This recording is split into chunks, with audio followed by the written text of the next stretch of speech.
क्या आपने कभी सोचा है कि क्या यही जिंदगी है? या हो सकता है आपको किसी ऐसी जगह से अजीब सा अपनापन महसूस हुआ हो जहां आप कभी नहीं गए, या किसी अजनबी से तुरंत जुड़ाव महसूस हुआ हो। ये एहसास इंसानियत के सबसे पुराने और दिलचस्प आइडिया में से एक से जुड़े हैं, अवतार का कॉन्सेप्ट। यह सिर्फ तितली या बिल्ली बनकर वापस आने के बारे में नहीं है। असल में अवतार की फिलॉसफी इस बात की गहरी खोज है कि हम कौन हैं, हम यहाँ क्यों हैं और हम कहाँ जा रहे हैं। यह आइडिया है कि हमारा सार, हमारी आत्मा या चेतना एक बार की चीज नहीं है। इसके बजाय यह एक जबरदस्त सफर पर है, अलग अलग रूपों में, अलग अलग समय में जिंदगी का अनुभव करना, सीखना, बढ़ना और विकसित होना। चलिए एक बड़े सवाल से शुरू करते हैं, वह सेल्फ आखिर है क्या जो अवतार लेता है? ज्यादातर फिलॉसफी जो इस आइडिया को अपनाती हैं, हमारी कुछ समय के लिए पर्सनैलिटी, ईगो, जिसमें उसकी रोज की सारी चिंताएं, पसंद और नापसंद होती हैं, और एक गहरे, ज्यादा परमानेंट सेल्फ के बीच फर्क करती हैं। आप इसे आत्मा, आत्मन, हायर सेल्फ या प्योर कॉन्शियसनेस कह सकते हैं। यही असली आप हैं जो इस सफर पर हैं। आपकी अभी की जिंदगी आपके खास नाम, शरीर और हालात के साथ एक अकेले, अनोखे कैरेक्टर की तरह है, जिसे यह गहरा सेल्फ एक बड़े कॉस्मिक ड्रामा में निभा रहा है। आप सिर्फ कैरेक्टर नहीं हैं, आप एक्टर हैं जो आगे चलकर कई और रोल निभाएंगे। यह आइडिया नया नहीं है, यह दुनिया के कई धर्मों और स्पिरिचुअल ट्रेडिशन के ताने बाने में बुना हुआ है। हिंदू धर्म में इस कॉन्सेप्ट को रीइंकार्नेशन या संसार कहा जाता है, यानी जन्म, मौत और दोबारा जन्म का लगातार चलने वाला साइकिल। यह कर्म से चलता है, जो कारण और असर का यूनिवर्सल नियम है। आप दुनिया में जो भी एक्शन, सोच और शब्द डालते हैं, वह एक एनर्जी वाली लहर पैदा करता है जो आखिरकार आपके पास वापस आती है और आपके भविष्य के अनुभवों को आकार देती है।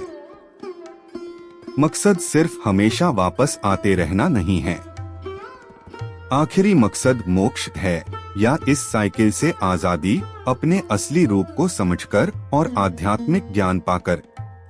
बौद्ध धर्म थोड़ा अलग नजरिया देता है। हालांकि यह दोबारा जन्म के साइकिल की भी बात करता है, लेकिन यह मशहूर तौर पर अनंतता या नो सेल्फ के सिद्धांत को पेश करता है। यह उल्टी बात लग सकती है।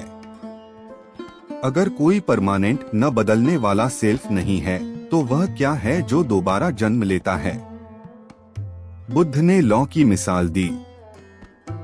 जब आप एक मोमबत्ती से दूसरी मोमबत्ती जलाते हैं, तो दूसरी मोमबत्ती की लौ पहली वाली जैसी नहीं होती, लेकिन यह पूरी तरह से अलग भी नहीं होती। यह एक कंटिन्यूएशन है, एनर्जी और जानकारी का ट्रांसफर है। इसी तरह जो दोबारा जन्म लेता है, वह कोई रुकी हुई आत्मा नहीं है, बल्कि चेतना की एक धारा है, कर्मों की एनर्जी का एक बंडल है, और अनसुलझी इच्छाएं हैं जो एक जीवन से दूसरे जीवन तक चलती रहती हैं। हिंदू धर्म की तरह इसका मकसद आजाद होना है। यह निर्वाण है, इच्छा, लालसा और दुख की लौ का बुझना। लेकिन यह सिर्फ पूर्वी सोच नहीं है। चलिए पुराने ग्रीस में वापस चलते हैं। महान दार्शनिक प्लेटो अवतार के बहुत बड़े समर्थक थे। उनका मानना था कि हमारी आत्माएं अमर हैं और हमारे शरीर में जन्म लेने से पहले रूपों की एक परफेक्ट, आदर्श दुनिया में मौजूद थीं। प्लेटो के लिए जन्म एक तरह की भूलने की बीमारी थी। हम अपनी असली, दिव्य शुरुआत को भूल जाते हैं। जिंदगी का पूरा मकसद, खासकर फिलॉसफी और खुद के बारे में सोचने के जरिए, इस भूले हुए ज्ञान को याद करना और अपने असली रूप को याद रखना था। उन्होंने शरीर को आत्मा के लिए एक टेम्पररी जेल की तरह देखा और हर जिंदगी एक टेस्ट थी। अच्छे से जीने और आत्मा को शुद्ध करने का एक मौका, ताकि वह आखिरकार अपने स्वर्गीय घर लौट सके और उसे वापस न आना पड़े।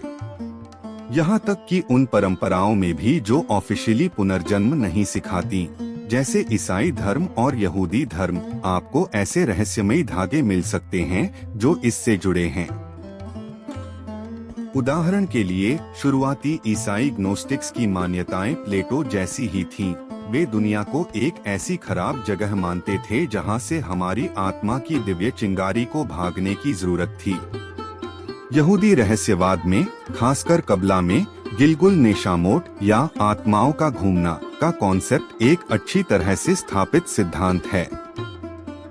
यह बताता है कि आत्माओं को किसी खास आज्ञा को पूरा करने के लिए वापस आने की जरूरत हो सकती है, जिसे वे कई जन्मों में पूरा करने में नाकाम रही हैं, या खुद को परफेक्ट बनाने के लिए। तो ऐसा क्यों होगा? इन सब का क्या मतलब है? स्पिरिचुअल नजरिए से यूनिवर्स सीखने का एक बड़ा स्कूल है।